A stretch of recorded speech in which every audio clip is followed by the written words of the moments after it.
Famille, bonjour, j'espère que vous allez bien. Aujourd'hui, j'aimerais vous raconter une histoire. Oui. Il s'agit d'un homme zélé qui était à la recherche d'une femme pour épouser. Il priait comme ça et tout. Et il est parti en voyage. Son travail l'avait envoyé dans un autre pays. Dans le pays où il était là. L'église qu'il a commencé à fréquenter.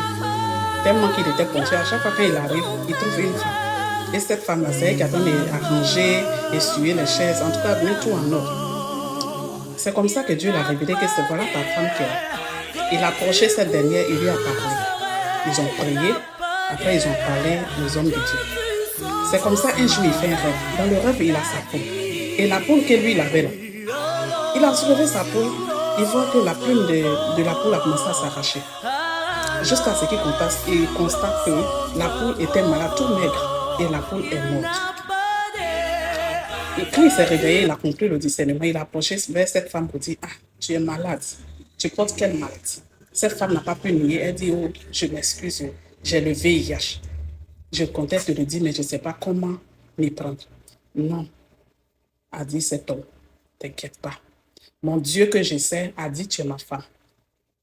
Mon Dieu est capable de te guérir. Mon Dieu est capable de te donner la vie. Voilà, de te redonner la vie. C'est comme ça qu'ils ont prié. Dieu a guéri cette femme, l'a restauré, cette femme-là, avant qu'il rentre dans le mariage. Je vais interpeller certains hommes mariés. Quand vous vivez les situations difficiles, par exemple, vous êtes à l'attente de l'enfant. L'enfant n'est pas encore venu.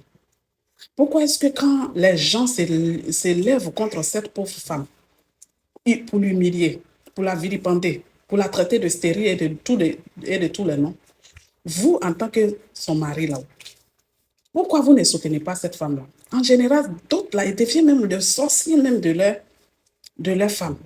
C'est-à-dire qu'ils vont avec ces personnes qui vilipendent, qui se moquent de cette femme. Pourquoi vous faites ça? Allons un peu dans Samuel 1. 1 Samuel 1. 1 Samuel 1. J'ai dit, c'est comme ça, il y a un monsieur qu'on appelait Elkana.